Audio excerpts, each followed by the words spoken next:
अस्सलाम वालेकुम फ्रेंड्स, मैं हूं जमाल आदिल। आप देख रहे हैं एबीसीडी न्यूज़। आज मैं आपके साथ शेयर करूंगा, अगर आप यूरोप आना चाहते हैं, अगर या फिर आप यूरोप आ चुके हैं तो आप डिसाइड करना चाहते हैं कि कौन सी कंट्री आपके लिए सबसे बेस्ट होगी। तो पासपोर्ट के लिहाज से कौन सी कंट्री में कितने सालों बाद पासपोर्ट अप्लाई कर सकते हैं, इसके लिए ये मैं आपको वीडियो तैयार करके देने जा रहा हूँ, जिसमें मैं आपको 14 टॉप 14 कंट्रीज़ का जिक्र करूँगा जो कि फास्टेस्ट तेज़ से तेज़ तरीन पासपोर्ट जो कि आप ले सकते हैं यूरोपियन यूनियन में। तो यूनियन यूरोपा में बेसिकली सबसे पहले जो कंट्री है, इसमें मैं सिर्फ इन कंट्रियों के नाम नहीं लूँगा, इसके अलावा मैं बताऊँगा कि क्या वहाँ पे डुअल नेशनलिटी अलाउ है, क्या वहाँ पे लैंग्वेज सर्टिफिकेशन चाहिए, क्या कितने साल लगेंगे, और उससे भी ज़्यादा ज़रूरी कि कितनी फ़ी होगी आपको पासपोर्ट अप्लाई करने के लिए। तो मोस्ट इम्पॉर्टेंट है साल। तो शुरू करते हैं जी। पहली सबसे मेरे पास कंट्री है जो मैं आपके साथ शेयर करना चाहता था। टॉप 14 में नंबर 14 पे है स्विट्ज़रलैंड। स्विट्ज़रलैंड अगर हिसाब लगाएं तो तकरीबन 90 यूरो लगेंगे आपकी फ़ीस है, जिसमें आपको 10 साल पे वहाँ पे रहना पड़ेगा। और इसके अलावा लैंग्वेज का सर्टिफिकेशन जो है A2 या B1 जो कि जर्मन या इटालियन और फ्रेंच लैंग्वेज में आपको चाहिए होगा। इनकी जर्मन, इटालियन, फ्रेंच तीनों लैंग्वेजेस आपको चल जाएंगी। और डुअल नेशनलिटी भी यहाँ पे अलाउ है। तो यहाँ पे 10 साल, और इसके अलावा भी कुछ छोटी मोटी रिस्ट्रिक्शन होगी, डिस्क्रिप्शन में लिंक दूंगा, आप आके खुद ही पढ़ सकते हैं। और लैंग्वेज टेस्ट की अगर बात करें तो लैंग्वेज टेस्ट सभी कंट्रीज़ जो हैं ये नहीं कहती कि हर एक कंट्री में ज़रूरी नहीं कि लैंग्वेज टेस्ट लाजमी हो। कुछ कंट्रीज़ में लैंग्वेज टेस्ट की ज़रूरत ही नहीं है। तो अगली कंट्री मेरे पास ये जो मैं आपके साथ शेयर करना चाहता हूँ, स्पेन। स्पेन बेसिकली इसमें आपकी 60 to 100 यूरो फ़ी होगी। तो इसमें मैक्सिमम आपको रहना पड़ेगा वहाँ पे स्पेन में 10 साल आप वहाँ पे रहे हों। और लैंग्वेज टेस्ट आपको ज़रूरत है A2 स्पेनिश की, ठीक है जी। तो डुअल नेशनलिटी यहाँ पे अलाउ नहीं है। तो अगर स्पेन जाना चाहते हैं तो आपको बताना चाहिए कि डुअल नेशनलिटी यहाँ पे अलाउ नहीं है। तो अगला कौन सा मुल्क है जी 10 सालों के लिए? 10 सालों में अगला मुल्क है जी हमारे पास 12वें नंबर पे इटली। इटली में जो पासपोर्ट की फ़ीस अगर आप अप्लाई करते हैं तो 250 यूरो है, 250 यूरो। और इसमें 10 साल आपको वहाँ रहना पड़ेगा। और इसमें 10 साल के बाद ही नहीं मिलता, जैसे कि 10 साल के बाद 3 साल हैं उसमें, वो आपको वेट करना पड़ेगा। विद इन 3 ईयर्स आपका डिसीजन लेंगे ये। तो 10 साल आपके यहाँ पे रेजिडेंस के होने चाहिए।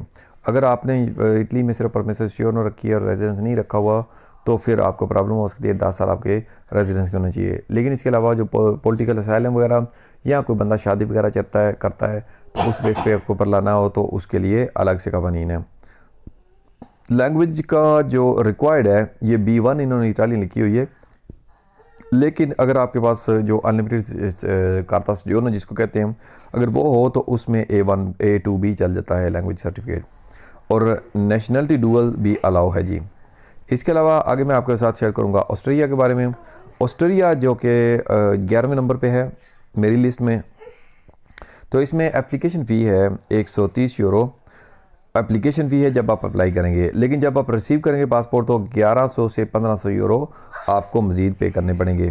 तो लिविंग लेंथ हो जो है basically length of time living in country 10 साल है इसकी भी।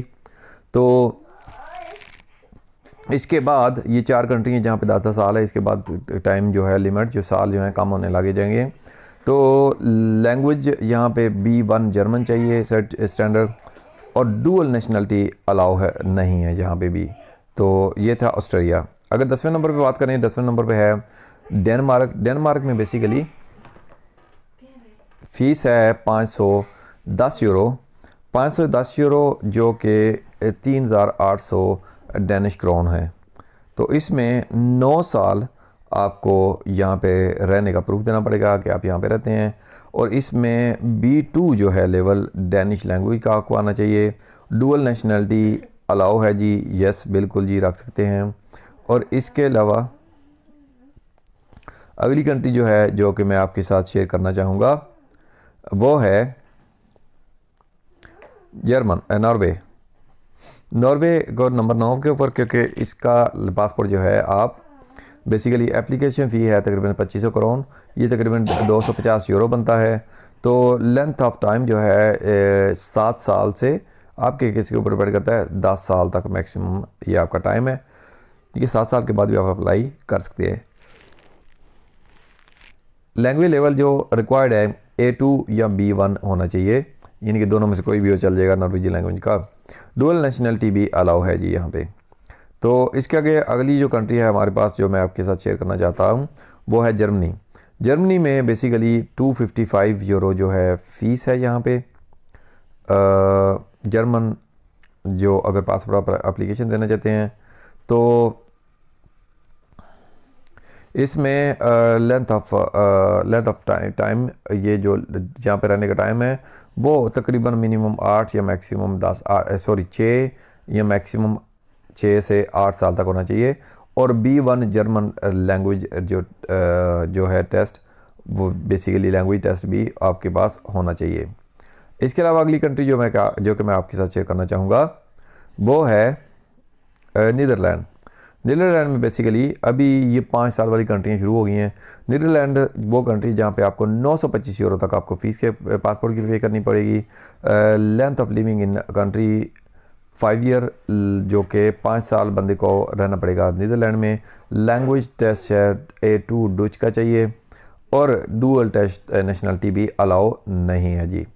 तो छठे नंबर पे जो कंट्री है हमारे पास, यहाँ पे आप की फ़ी है, एप्लीकेशन फ़ी है 55 यूरो ओनली। तो कंट्री कौन सी है जी? बेसिकली ये फ्रांस है जी। 55 यूरो ओनली फ़ी है। तो यहाँ पे भी आप 5 साल के बाद पासपोर्ट अप्लाई कर सकते हैं।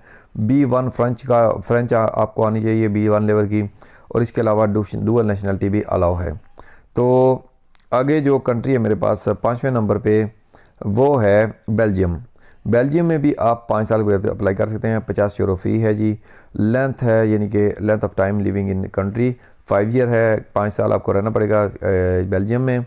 Language level need A2 French, Dutch और जर्मन। A2 चाहिए जी। फ्रेंच, डच, जर्मन कोई भी लैंग्वेज टेस्ट हो तो ये आपको A2 चाहिए। डुअल नेशनलिटी अलाउ है जी यहाँ पे भी। तो बात करें चौथे नंबर वाली कंट्री की, तो यहाँ पे ये है जी ग्रेट ब्रिटेन। इंग्लैंड की, UK की चौथे नंबर पे रखेंगे। और यहाँ पे आपकी एप्लीकेशन फ़ी होगी 1330 पाउंड, जहाँ पे 5 साल आपको इंग्लैंड में रहना पड़ेगा। B1 इंग्लिश में होना चाहिए आपका, और डुअल नेशनलिटी भी अलाउ है।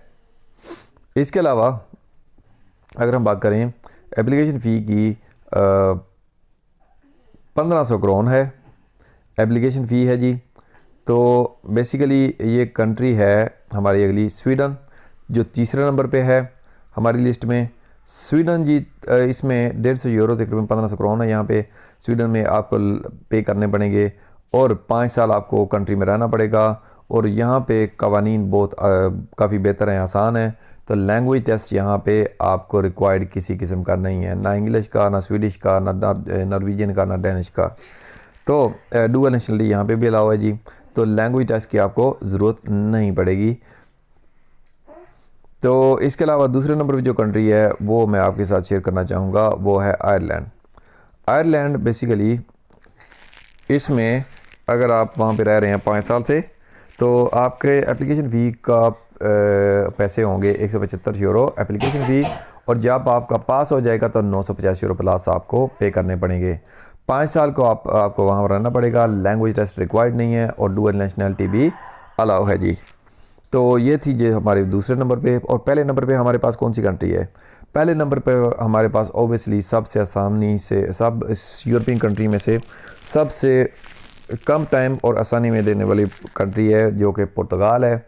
ये भी 5 साल ही का टाइम है। 200 यूरो एप्लीकेशन फ़ी है, 5 साल टाइम है। और लैंग्वेज टेस्ट A2 पुर्तगाल का चाहिए और डुअल नेशनलिटी भी अलाउ है। सो फ्रेंड्स, डिस्क्रिप्शन में लिंक दूंगा। अगर कुछ चीज़ मज़ीद डिटेल के साथ पढ़ना चाहें तो आप पढ़ सकते हैं क्या क्या रिक्वायरमेंट्स हैं। अगर कोई चीज़ समझ ना आए तो मुझसे पूछ सकते हैं। और कौन सी कंट्री के बारे में डिटेल के जानना चाहते हैं कि कौन कौन से डॉक्यूमेंटेशन चाहिए,